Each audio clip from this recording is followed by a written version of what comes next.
لبيك اللهم لبيك لبيك لا شريك لك لبيك إن الحمد والنعمة لك والملك لا شريك لك. Acara ini dipersembahkan oleh Retali Mustajab Travel Cabang Medan. Umroh hemat, ibadah nikmat. Assalamualaikum warahmatullahi wabarakatuh. Alhamdulillahirabbil alamin wa bihi nasta'in ala umurid dunya waddin. Summa salatu wassalam ala khairil anbiya'i wal mursalin Rasulillah Muhammad sallallahu alaihi wasallam wa ala alihi wa ashabihi ajma'in. Para pemirsa, kita berjumpa dalam sebuah program baru, program yang terdiri dari 10 episode dengan judul Menjemput Umroh yang Makbul. Program ini merupakan program yang bertujuan untuk menjelaskan bukan hanya apa yang menjadi rukun, sunnah, dan syarat dalam melaksanakan ibadah umroh.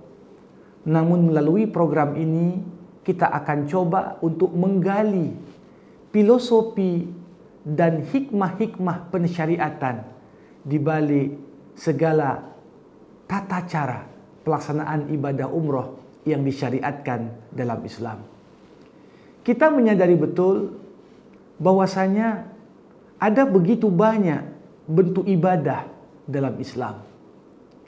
Ada ibadah harian, ada ibadah pekanan, ada ibadah tahunan, bahkan ada ibadah sekali seumur hidup. Lantas, di mana posisi ibadah umroh? Bagaimana ibadah ini dalam pandangan sebagian orang dianggap ibadah yang sulit? Namun pada hakikatnya, ibadah umroh termasuk di antara ibadah yang paling simpel dan paling mudah kalau kita tahu apa yang menjadi tuntunan dan tata cara pelaksanaannya. Secara umum, para ulama membagi ibadah sesuai dengan bacaan, waktu dan tempatnya yang kita kerjakan untuk mendekatkan diri kepada Allah menjadi 3 kelompok. Ada amal-amal ibadah, bacaannya ditentukan, waktunya ditentukan, tapi tempatnya diberikan pilihan bagi kita semua. Contohnya ibadah solat. Apa yang kita baca tiap rakaat Allah tentukan. Waktu tiap solat fardu juga ditentukan. Namun di mana kita mau solat, maka tempat itu fleksibel. Semua permukaan bumi Allah jadikan suci, kita boleh solat. Ada juga kelompok ibadah kedua, di mana Allah tetapkan kapan waktunya, Allah tetapkan juga di mana tempatnya, namun Allah berikan kepada kita opsi dan pilihan terkait bacaan yang kita lafazkan. Itulah ibadah haji. Haji hanya dapat dilakukan di bulan-bulan haji. Sebagaimana haji hanya dapat dilakukan di tempat-tempat yang sudah Allah Subhanahu wa Ta'ala tetapkan untuk melaksanakannya. Tapi apa yang kita baca saat haji, ini semua dikembalikan pada kita semua. Yang terpenting kita banyak mengingat Allah dan berzikir kepadanya. Lantas ada ibadah model ketiga, Allah Subhanahu wa Ta'ala tetapkan tempatnya. Namun Allah berikan kebebasan kepada kita terkait apa yang kita baca dan waktu kita ingin melaksanakannya. Dan contoh dari kelompok ketiga ini adalah ibadah umroh.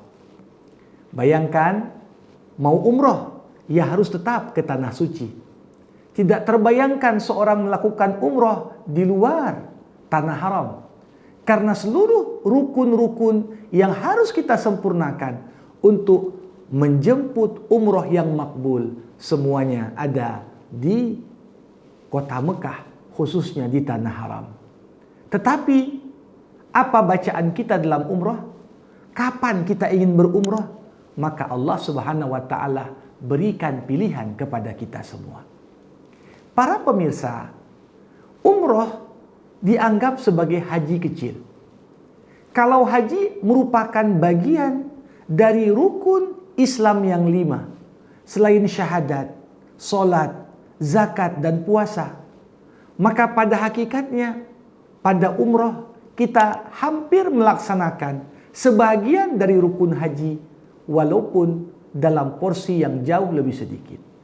Namun jangan pernah kita anggap umrah ini sebagai sesuatu yang tidak penting. Para ulama membahas tentang hukum dasar untuk berumrah. Sebagian ulama ada yang mengatakan seperti Imam Ahmad bin Hambal dan satu riwayat dari Imam Asy-Syafi'i, hukum dasar umrah adalah wajib. Sedangkan mayoritas ulama mengatakan seperti Abu Hanifah, Imam Malik bin Anas, termasuk riwayat dari Imam Asy-Syafi'i mengatakan hukum dasar dari umrah adalah sunnah. Karena Allah Subhanahu wa taala ketika mewajibkan haji tak menyebutkan kata-kata umrah di sana. Walillahi 'alan nas hijjul bait man istata'a ilaihi sabila. Dan Allah wajibkan atas manusia melaksanakan ibadah haji bagi orang-orang yang mampu untuk mengerjakannya. Dengan tidak disebutkannya kata umrah pada ayat tersebut, dipahami umrah adalah dianjurkan dan tidak menjadi wajib. Jamaah rahimakumullah. Walaupun demikian, para ulama mengatakan ada umrah yang hukumnya sunnah sebagaimana ada umrah yang hukumnya wajib. Kapan umrah dikatakan sunnah? Umrah menjadi sunnah kalau kita melaksanakan umrah berangkat dari keinginan kita untuk melepas kerinduan ke tanah suci, tanpa ada alasan nazar ataupun janji yang telah kita pasang sebelumnya sebagai bentuk komitmen kita kepada Allah.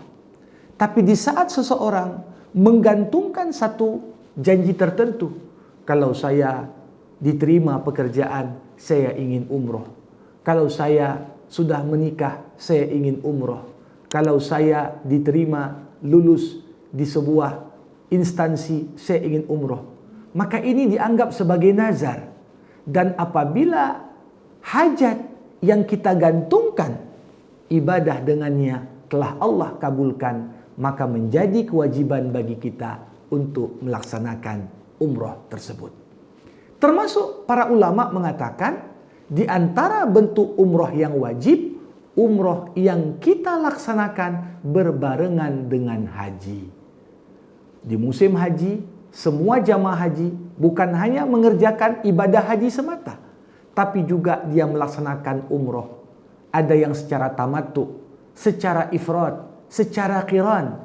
Ini semua umroh yang wajib, karena hajinya adalah wajib, maka umroh yang menyertainya hukumnya juga wajib. Para pemirsa sekalian, apa sebenarnya hakikat umroh? Umroh dalam bahasa Arab setidaknya diambil dari kata amara yang mengandung 3 arti. Pertama, umroh artinya umur. Yang kedua, umroh artinya berkunjung. Dan yang ketiga, umroh artinya memakmurkan. Maka dari itu, esensi umroh adalah bagaimana umur kita yang terbatas di dunia, kita perlu menetapkan sebuah tujuan. Dengan tujuan itu, kita harus memakmurkan tempat-tempat yang mulia. Dengan usia yang terbatas itu, kita pun berziarah ke tempat-tempat yang insya Allah akan mendatangkan keberkahan dalam kehidupan kita. Karena dari itu, para ulama menjelaskan sebenarnya tujuan umrah itu untuk apa? Setidaknya ada beberapa tujuan kita untuk melaksanakan umrah. Pertama, kita berumrah sebagai wujud ubudiyah kita kepada Allah. Tujuan manusia diciptakan untuk menghambakan diri kepada Allah. wa ma khalaqtul jinna wal insa illa liya'budun. Dan dalam ibadah umrah banyak yang kita kerjakan esensinya ibadah, karena kita tak tahu apa tujuannya, kita tak tahu apa maksudnya, tapi kita kerjakan sebagai bentuk komitmen kita kepada Allah. Yang kedua, tujuan umrah adalah menjemput hidayah dengan cara mengambil keberkahan dari tempat-tempat yang suci. Hidayah itu perlu diupayakan. Hidayah perlu untuk diikhtiarkan. Boleh jadi kita merasa, aku belum dapat hidayah, mengapa aku harus berumrah? Tidak, justru sebaliknya. Ketika Anda ingin memperoleh hidayah, kuatkan tekad, laksanakan umrah. Boleh jadi perjalanan umrah menjadi perjalanan spiritual, titik ubah dalam kehidupan kita. Yang ketiga, umrah itu tujuannya adalah untuk mendapatkan ridho Allah Subhanahu wa taala dengan cara mengagungkan rumahnya. Bayangkan, dalam diri setiap orang ada rasa rindu untuk mengunjungi rumah Allah.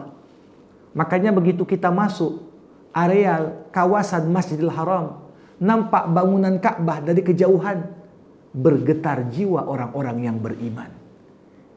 Dengan kita berumrah, kita jemput ridhonya Allah.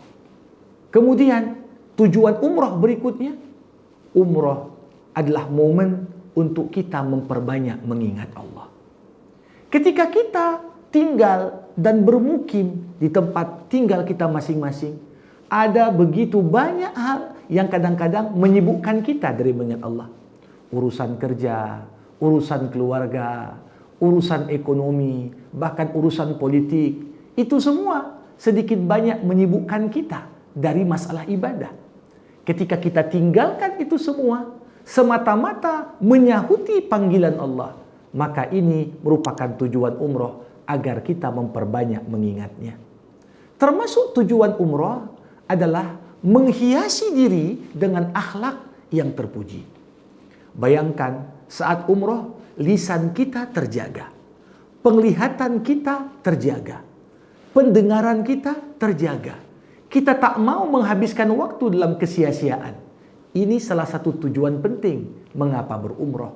Dan yang terakhir, tujuan umrah adalah agar kita menghapus dosa dan kemiskinan dari diri kita.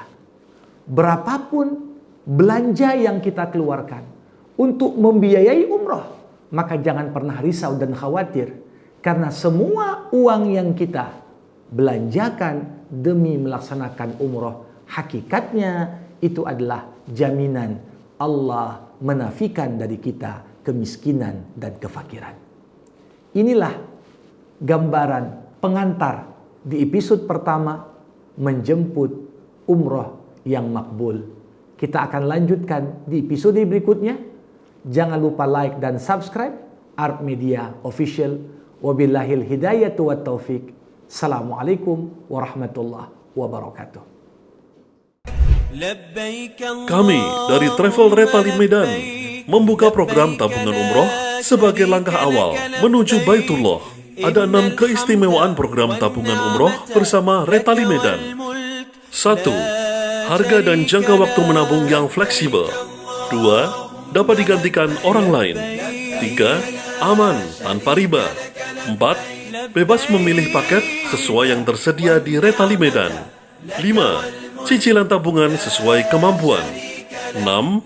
Dapat ditransfer dari bank manapun. Caranya sangat mudah. Anda cukup melakukan setoran awal minimal Rp1.000.000, melampirkan fotokopi KTP dan fotokopi KK, serta mengisi formulir pendaftaran. Bersama Retali Medan, ibadah nikmat, biaya hemat.